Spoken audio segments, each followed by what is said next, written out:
Bahujan Samaj party के प्रदेश के महासचिव भाई संजय मंडल जी, बहुजन समाज पार्टी के प्रदेश महासचिव भाई अभिमन्यु सिंह कुशवाहा जी, बहुजन समाज पार्टी के प्रदेश महासचिव भाई अमर आजाद पासवान जी और बहुजन समाज पार्टी के प्रदेश महासचिव आपके गांव के, आपके क्षेत्र के भाई पिंटू यादव जी और इस जिला के कप्तान जो रात दिन बहुजन समाज पार्टी के लिए काम कर रहे छोटे लाल राम जी, सुग्रीव गुप्ता जी और इस विधानसभा के अध्यक्ष शिव बच्चन राम जी, लाल जी राम जी, नंदू राम जी और पूर्व प्रमुख रामेश्वर राम जी, राम अवतार राम जी, दिवाकर राम जी, राम इकबाल राम जी, कृष्णा भारती जी, मोहन राम जी, मोहन गुप्ता जी, राजू राम जी, राम दुलार राम जी, सत्यनारायण राम जी, राजेंद्र राम जी, मावालाल कुशवाहा जी और तमाम जो मंच पर बैठे हुए हैं उन सबको मेरा जय भीम है। और मंच के सामने जितनी माताएं, बहनें और हमारे अभिभावक, मेरे भाई जो मंच के सामने हैं, सबको मेरा जय भीम। आज आपके गांव में आने का खास मकसद है, आज आपके घर आने का एक खास मकसद है, जिस मकसद के चलते हम आपके गांव में आए हैं। बहुजन समाज पार्टी आपके गांव में आकर आपसे कुछ ना कहना चाहती है, आपके घर आकर कुछ कहना चाहती है और कहना है कि आज देश जिस तरह की सांप्रदायिक शक्तियों से जूझ रहा है, आज देश में जिस तरह की सांप्रदायिक शक्तियां हमें और हमारे लोगों को जो गुमराह कर रही है, उससे कहीं न कहीं हमारा संविधान आहत हुआ है, कहीं न कहीं बाबा साहब की आत्मा आहत हुई होगी, माननीय काशीराम साहब की आत्मा आहत हुई होगी कि आज आखिर हमारे देश में क्या ऐसा हुआ। जब बाबा साहब ने जब संविधान बनाया तो उस संविधान के तहत हमारे भारत को धर्मनिरपेक्ष राष्ट्र घोषित किया गया कि हमारा भारत धर्मनिरपेक्ष राष्ट्र होगा। लेकिन आज कौन सी ऐसी चुनौती आ गई भारत में, कौन सा ऐसा दर्द हो गया भारत में कि वर्तमान सरकार में बैठे लोग कह रहे हैं कि भारत हिंदू राष्ट्र बनना चाहिए। कुछ लोग कह रहे हैं कि भारत हिंदू राष्ट्र बन गया और कुछ लोग कह रहे हैं अभी कि 22 जनवरी को मोदी जी राम मंदिर बनवा दिए हैं, वहां चलना है सब लोगों को उद्घाटन करने। हम अपने लोगों से पूछना चाहते हैं, लोगों से जानना चाहते हैं कि अगर आज हम कुर्सी पर बैठे हैं तो यह अधिकार हमें किसने दिया है? यह अधिकार हमें बाबा साहब ने दिया है। आज अगर हमें, हमारे बच्चों को अगर स्कूल में पढ़ने की आजादी अगर मिली है तो यह आजादी किसने दी है, यह हमें समझना होगा। उसी बाबा साहब ने हमें आजादी दिलाई है, उसी बाबा साहब ने हमें आजादी दिलाई। और वो बाबा साहब ऐसे थे जिन्हें स्कूल के अंदर दाखिले नहीं मिले, स्कूल के दरवाजे पर बैठ के वो पढ़कर भारत नहीं विश्व में सबसे ज्यादा पढ़े लिखे व्यक्तियों का दर्जा मिला, वो हमारे बाबा साहब थे। तब हमें समझना होगा, हमें फैसला लेना होगा कि आज देश राम का होगा या देश हमारे बाबा भीम का होगा। ये हमें तय करना होगा, ये तय करना होगा कि देश हमारे संविधान से चलेगा, देश हमारे बाबा साहब के संविधान से चलेगा या देश मोदी और शाह के संविधान से चलेगा। ये हम सबों को तय करना होगा, तय करना होगा हमको कि आज अगर 22 जनवरी को राम मंदिर का उद्घाटन हो जाएगा तो क्या हमारी तमाम माताओं और बहनों को रामगढ़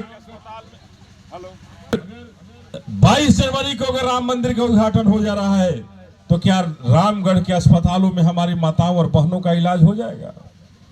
हमारे भाई, हमारे बंधु अगर कोई बीमार होते हैं तो रामगढ़ के अस्पताल में उनका इलाज होगा या राम मंदिर परिसर में उनका इलाज होगा? ये हमें समझना होगा। हमें यह समझना होगा क्या हमारे बेटे और बेटियां, हमारी बहनों को नौकरियों का गारंटी कौन लेगा? क्या राम मंदिर के अयोध्या में जो राम मंदिर बन रहा वो लेगा? क्या उस मंदिर के उद्घाटन में जाने से, क्या उस मंदिर के परिक्रमा करने से हमारे लोगों को नौकरियां मिलेंगी? ये हमें समझना होगा। देश का कोना कोना बेचने वाला कौन है, ये चिन्हित करना होगा कि अगर अडानी और अंबानी को देश का कोना कोना बेचा जा रहा है तो हमारे बच्चे और बच्चियों को नौकरियां कहां मिलेगी? रेलवे बिक रहा है, एयरपोर्ट बिक रहे हैं, रेलवे स्टेशन बिक रहे हैं। जितनी कमाई की कंपनियां थी, चाहे ओएनजीसी हो, इंडियन ऑयल हो, वो सारी कंपनियां इन सरकारों ने बेचने का काम किया है। तो फिर हमारे लोगों को नौकरियां कहां मिलेगी? क्या राम मंदिर में हमें नौकरियां मिलेंगी? क्या राम मंदिर में जाने से हमारे लोगों का इलाज होगा? क्या राम मंदिर में जाने से हमारे बच्चे और बच्चियां पढ़ लिख करके आईपीएस आईएएस बन लेंगे? ये तय आपको करना है कि अगर मंदिरों का दरवाजा हमारे लिए तो बंद था, हम शूद्र समाज में थे, उस शूद्र समाज को मंदिर में जाने से रोकती, अगर उसको भी किसी ने हटाया और उस दरवाजे को भी खोला तो भगवान राम ने नहीं खोला था, उस दरवाजे को भी बाबा भीम ने खोला था कि हमारे लोग भी जाएंगे उन मंदिरों के अंदर। तो हम कहना चाहते हैं, अगर विश्वास है तो विश्वास रखिए, लेकिन अंधभक्त मत बनिए, अंधभक्त मत बनिए। विश्वास है, आस्था है, तो मैं आस्था के साथ खिलवाड़ नहीं करना चाहता हूं। मैं नहीं कहना चाहता हूं कि आप आस्था मत रखिए, आस्था रखिए, लेकिन अंधभक्त मत बनिए। जब तक पढ़ेंगे लिखेंगे नहीं, तब तक हम कामयाब नहीं हो सकते हैं। बाबा साहब ने कहा था कि शिक्षा ही वो शेरनी का दूध है, जो पिएगा वही दहाड़ेगा, बाकी कोई कुछ नहीं कर सकता है। तो हमें समझना होगा कि आज इन सरकारी विद्यालयों में शिक्षा की स्तर क्यों खत्म की जा रही है, शिक्षा के स्तर को क्यों ढाया जा रहा है, क्यों बर्बाद किया जा रहा है। आज अगर सरकारी विद्यालयों के हालात देखिए तो हो सकता है बिल्डिंगें बन गई होगी, हो सकता है अच्छे अच्छे टेबल कुर्सी लग गए होंगे, लेकिन शिक्षक तो भर्ती नहीं हुए अच्छे। तो अगर हमें पढ़ने के लिए शिक्षक चाहिए या केवल भवनों से ही काम चल जाएगा, ये हमें समझने की जरूरत है। हमें सरकारी स्कूलों में खिचड़ी की व्यवस्था से मेरा पेट भरेगा, खाना हम खा लेंगे तो हमारी शिक्षा मिल जाएगी, या हमें वहां अच्छे शिक्षक होने चाहिए थे, ये हमें फैसला लेना है। अगर हमें फैसला लेना है तो बाबा साहब ने तो कहा था कि आधा पेट खा लेना, लेकिन अपने बच्चों को बच्चियों को जरूर पढ़ा लेना। लेकिन यहां तो सरकार ने गजब कर दिया, खिचड़ी की व्यवस्था कर दी और शिक्षक की व्यवस्था को लगभग धराशायी कर दी। अब कैसे हम आगे बढ़ेंगे, कैसे हमारे लोग आगे बढ़ेंगे, ये सोचना होगा हमें। तो हम आए हैं आपसे कहने कि इस बार लड़ाई आर और पार की है, 3 महीना बाद चुनाव है।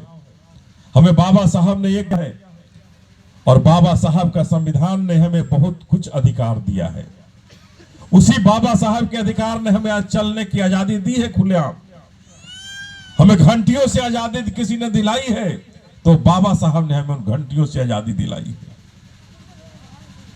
अगर आज हम पक्के मकान में रह रहे हैं, आज हमारे लोग अगर नौकरी कर रहे हैं, तो नौकरियों की आजादी हो या पक्के मकान की आजादी हो या गाड़ी की आजादी हो, ये बाबा साहब ने अधिकार दिलाया है। इसके पहले हमें अधिकार नहीं हुआ करता था। तो हम ये कहना चाहते हैं आपसे कि सरकार में बैठे लोग कह रहे हैं कि हम संविधान बदल देंगे, तो क्या हम सभी रामगढ़ के वासी संविधान बदलने देव जा है? तो अगर हम कहेंगे कि नहीं बदलेंगे तो हो सकता है कि नहीं बदले। ये सरकार तो इतनी गूंगी और बहरी सरकार है कि आप चिल्लाते रह जाएंगे, लेकिन ये सरकार आपकी बात को सुनेगी नहीं। तो इसको सुनाने का रास्ता क्या होगा? हमने संकल्प लिया है कि चाहे जो हो जाए, जो करना होगा करेंगे, जितनी गोलियां खानी होगी खा लेंगे, लेकिन संविधान नहीं बदलने देंगे। हम आए हैं आपके पास ये कहने कि आप ये संकल्प लीजिए, लेकिन हम संविधान नहीं बदलने देंगे। और हमें करना क्या होगा? हमें एकमात्र काम करना होगा जो बाबा साहब ने हमें वोट डालने का अधिकार दिया है, उसी वोट से इतना चोट देना होगा कि इस निकम्मी सरकार, इन भ्रष्ट सरकार को बदलकर अपनी बहना की सरकार को ला देना होगा। बस यही करना। हम कुछ नहीं, हम अपने वोट की ताकत को पहचाने, हम अपनी वोट की ताकत से इतना चोट दे दें कि ये निकम्मी और भ्रष्ट सरकार, जो मनुवादी और सामंतवाद की पर्यायवाची सरकार है, इन सरकार को इतना चोट दे दे कि ये सरकार बदल दे और हम अपनी तू लोग ना लगा, तू लोग आरएसएस का इल्म रखा हो। तो हम लोग ले संकल्प कि इस बार हम संकल्प लेते हैं कि आगे जो चुनाव लोकसभा का होने जा रहा है, उस चुनाव में बहन मायावती की सरकार लाएंगे और मोदी की सरकार को उखाड़ फेंकेंगे। हम इस बात का संकल्प लेते हैं। आज देश की हालात बद से बदतर होते जा रही है। 5 किलो अनाज आपके घर पहुंचाने के लिए गारंटी, तो हमने कही गारंटी चाहिए कि 5 किलो अनाज आप दीजिए घर में हमको हर महीना चाहिए। तो हमें किस बात की गारंटी चाहिए? अरे हमें गारंटी चाहिए कि हमारे बच्चे और बच्चों को नौकरी मिले, इस बात की गारंटी होनी चाहिए। हमें गारंटी चाहिए कि हमें पक्के मकान होने चाहिए, हमें इस बात की गारंटी होनी चाहिए। अगर हमारे पास जमीन नहीं है तो हमें गारंटी होनी चाहिए कि सरकारी जो जमीन है उसे जोतने का अधिकार हमें दो। हमें इस बात की गारंटी होनी चाहिए। तो हमें गारंटी कुछ और चाहिए। और मोदी जी कह रहे हैं कि ले लो ले लो ले लो। अरे हमें ऐसा नहीं भीख चाहिए, हमें जो गारंटी चाहिए, हमें उस बात की गारंटी दो मोदी, और नहीं तो गद्दी खाली करो। तो हम ये बात कहना चाहते हैं कि बहुत लोग यहाँ आयल हुए जब जनधन में बैंक में खाता खुलल रहे चाचे, खुलल रहे खाता कि ना, तो खातों में कितना कितना पैसा आयल है? 15 लाख आवे के रहे, देखे आयल। अरे मोदी जी कहलन कि हमने के भेज दिले बानी है, तो भेजले हो तो कुछ हमनियों में बांटा लोग है। चुनाव में बहुत खर्चा बा, दीदी के पैसा चाहिए बहन जगह, तो कुछ भेजा लोगों में से भेजले बड़ी। तो लेकिन मोदी ने किसी को नहीं दिया वो पैसा, एक व्यक्ति को भी उस जनधन खाता में 1 रुपया नहीं आया। ऐसी झूठी सरकार और ऐसी बेशर्म सरकार है, ऐसी निकम्मी सरकार है कि हमारे जनभावना के साथ, हमारे लोगों के जनमानस के साथ खिलवाड़ की, दिल से खिलवाड़ की। हमें झूठे वादे करके हमसे वोट लेने का उन्होंने काम किया। और नीतीश कुमार की सरकार ने क्या किया? ये नीतीश कुमार की सरकार ने 3 डिसमिल जमीन देने की वादा की। 3 डिसमिल जमीन देने के कहले रहा केकरा मिलल भाई गांव में 3 डिसमिल जमीन है? ये 3 डिसमिल जमीन भी हमें किसी को नहीं मिला। तो हम ये कहना चाह रहे हैं कि चाहे कांग्रेस हो, कांग्रेस के साथ अभी नीतीश कुमार जी हैं, नीतीश कुमार जी और आरजेडी और कांग्रेस के लोग एक साथ हैं, ये इंडिया गठबंधन है। तो इंडिया गठबंधन वाले भी झूठे हैं जो 3 डिसमिल जमीन कह करके नहीं दिए, और जो जनधन में खाता खुलवाए 15 लाख रुपया कह करके वो भी हमें नहीं दिए। तो ये इंडिया और एनडीए, ये दोनों ही सांपनाथ और नागनाथ है। ये दोनों ही हम बहुजन समाज को चूसने का काम करेंगे, हमारे खून को चूसने का काम करेंगे, कभी हमें बढ़ाने का काम नहीं करेंगे। ये हैं दोनों सांपनाथ और नागनाथ। तो हम आपसे कहना चाहते हैं कि इस बार के चुनाव में इन सांपनाथ और नागनाथ के फनों को कुचल देना है और अपने बहुजन को आगे बढ़ा देना है, अपने हाथी को आगे बढ़ा देना है। बस ये फैसला ले लीजिए कि इस बार इस लड़ाई में हम अपनी बहन जी के पीछे खड़े हैं। आपसे भी गुजारिश है कि आप अपनी पूरी ताकत लगा दीजिए, धन बल जन जो जितना क्षमता है उतनी क्षमता के साथ लगा दीजिए और लगा करके फैसला कर लीजिए कि इस बार कुछ नहीं, हमें इस बार अपने हाथी की सरकार चाहिए, अपनी बहन जी की सरकार चाहिए, इसके अलावा कुछ नहीं। चुनाव आएगा, बहुत सारे लोग फिर से आएंगे कहने कि गलती हो गया, 15 लाख रुपया नहीं दिए, इस बार फिर से हम कुछ नया दे देंगे आपको। 3 डिसमिल जमीन नहीं दिए और कुछ बड़ा दे देंगे आपको। लेकिन याद रखिएगा, जो भी देंगे वो कहेंगे चुनाव बाद देंगे, कभी चुनाव बाद वो आपके क्षेत्र में, आपके गांव में फिर झांकने नहीं आएंगे। तो हम ये कहना चाहते हैं कि इन झूठे सरकारों से, इन झूठे वादों से आप निश्चिंत हो लीजिए कि इस बार मुझे कोई वादा नहीं चाहिए, कोई दावा और कोई वादा नहीं चाहिए। इस बार मुझे बस अपनी बहन जी की सरकार चाहिए, इसके अलावे मुझे कुछ नहीं चाहिए। ये प्रण कर लीजिए और निश्चित कर लीजिए कि इस बार लोकसभा बक्सर से प्रत्याशी जो हो, लेकिन हाथी जीतेगा, हाथी ही हमारा जीतेगा। हम निश्चित कर ले, इस बार निश्चित कर ले। लोग कहते हैं, रामगढ़ भी कहते हैं कि बाबू और बाबा का है, कि बाबुए रहेंगे यहां सब कुछ, जीतेंगे। वोट डाल दीजिए आप किसी और को और जीतेगा बाबू। अरे कैसे हो सकता है? अभी हम आप सबों ने वोट किसको दिया था चुनाव में? हाथी को जिताया और सर्टिफिकेट चोर हो गया, कोई लेके चुरा लिया कोई और। अरे भाई ये कैसे चलेगा? अरे हम अपने जिताए अपने हाथी को, तो हमारा हाथी जीतना चाहिए। निश्चित कर लीजिए, घेर लीजिएगा, ताकत दिखाइए।